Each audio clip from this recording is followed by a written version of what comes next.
म्हणून नवीन पदभार आपण स्वीकारलेला आहे. ठाण्याच्या पत्रकारांकडून स्वागत आहे. काय नेमक्या भूमिका आपण या ठाणे जिल्हाधिकारी म्हणून या ठाणे जिल्ह्यामध्ये पार पाडली? सर्वप्रथम पत्रकार बांधवांचे सगळ्यांचे धन्यवाद. ठाणे जिल्हा हा भौगोलिकदृष्ट्या त्याच पद्धतीने विविध आव्हानात्मक गोष्टी ठाणे जिल्ह्यामध्ये आहेत. शहरी भाग आहे, त्याच पद्धतीने ग्रामीण भाग देखील आहे, ग्रामपंचायत देखील आहेत ज्या पेसा एरियामधल्या आहेत. त्या दृष्टीने सर्वांगीण ज्या जिल्ह्याचे प्रश्न आहेत आणि शासनाचे काही महत्त्वाकांक्षी प्रकल्प ठाणे जिल्ह्यातून होत आहेत, त्याच्यामध्ये लँड ॲक्विजिशनचे काही इश्यू आहेत. तर एकंदरीत जे सर्व विषय आहेत तर त्या सर्व विषयांवरती काम करण्याचा प्रयत्न असेल.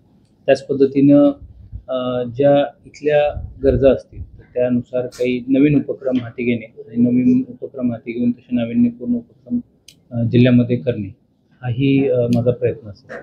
नवीन काही प्रकल्प या निमित्ताने आपण काही सुरू करणार आहेत जेणेकरून ठाणे जिल्ह्यामध्ये एक वेगळं प्रकल्पानुसार सुंदर ठाणे होईल अशा काही प्रकल्प आपल्या नीतीमध्ये आहेत?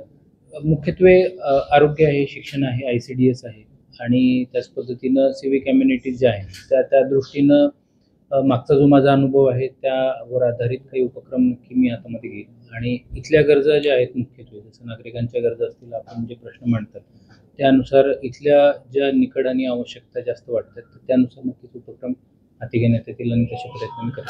सर, ठाण्याची लोकसंख्या झपाट्याने वाढताना पाहायला ग्रामीण भाग देखील आहे. ग्रामीण भागामध्ये आरोग्याचे असतील किंवा इतर काही समस्या आहेत, त्या समस्या सोडण्याची तुमची भूमिका कशा प्रकारची असणार किंवा काय?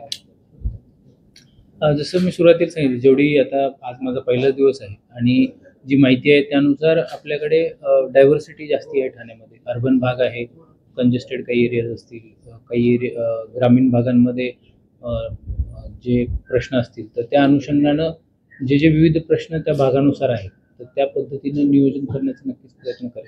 ठाणेकरांना तुम्ही काय आव्हान कराल किंवा काय मेसेज तुम्ही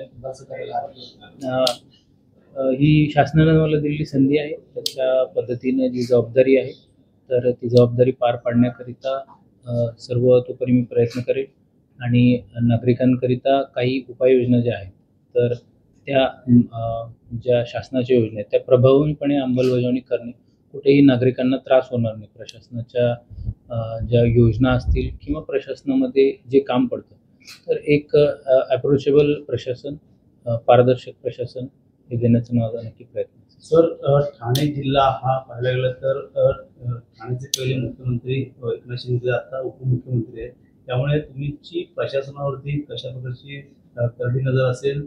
आतापर्यंत तक्रारी नाही, मात्र प्रशासनावरती कसा तुमचा दोष असणार आहे? प्रत्येक कामाची कशी तुम्ही त्या ठिकाणी माहिती घेतली जाणार आहे? एकंदरीत ठाणे जिल्ह्यासाठी वेगळं स्वरूप काय तुमच्या डोक्यात असेल?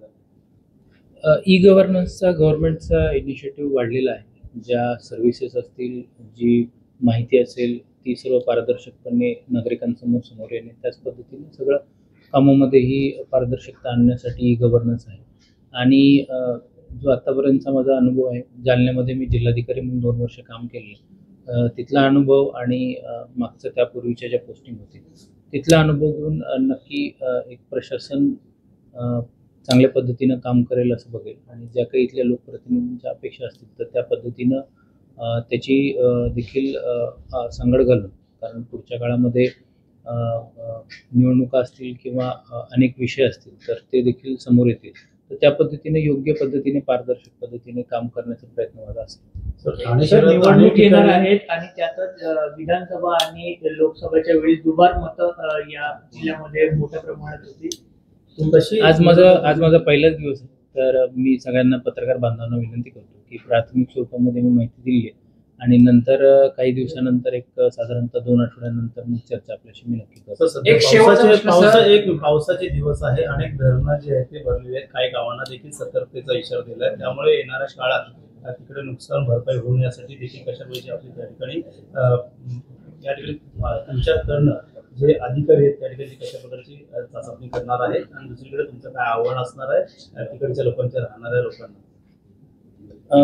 आपला डिझास्टर डिस्ट्रिक्ट मॅनेजमेंट ऑथॉरिटी जी आहे त्याचा आम्ही आजच RDC यांच्याशी चर्चा केली आणि त्याचा उद्या किंवा आजच मी आढावा लावून उद्या सकाळी लावून त्या पद्धतीने इथली धरणं असतील त्याच्यामध्ये काही पूरप्रवण गावं असतील तर त्या पद्धतीचा आढावा घेतो आणि उपाययोजना त्या पद्धतीने नक्की करेल. सर, शेवटचा प्रश्न, तुम्ही पदभार स्वीकारलेला आहात, अधिकाऱ्यांना किंवा ठाणेकरांना काय तुमचा मेसेज असणार आहे का, किंवा कार्यपद्धती असेल किंवा इतर काही बाबत तुमचा काय अधिकाऱ्यांना विशेष ठाणेकरांना काय मेसेज असणार आहे का तुम्ही पदभार स्वीकारलेला? माझा मेसेज जो असेल की एक तत्पर प्रशासन बघायला त्यांना मिळावं अशी माझी इच्छा असेल, आणि त्या पद्धतीनं ऑलरेडी काम जिल्ह्याचं चांगलं आहे. बरेचसे राज्यामधले इंडिकेटर्स आहेत, राज्याचे काही महत्त्वाकांक्षी योजना असतात, फ्लॅगशिप स्कीम्स असतात, तर त्या ज्या पद्धतीनं चांगलं प्रशासन चालू असेल ते चालू ठेवणे, आणि त्यामध्ये माझ्या पद्धतीने काही ॲड जसं करता येईल तो माझा प्रयत्न असेल. तर तत्पर प्रशासन हा माझा मोठं असणार आहे. त्या पद्धतीनं लोकांचे प्रश्न, लोकांच्या समस्या, लोकांचे विषय हे तत्परतेने मार्गी लावणे हा माझा प्रयत्न असेल. थँक्यू.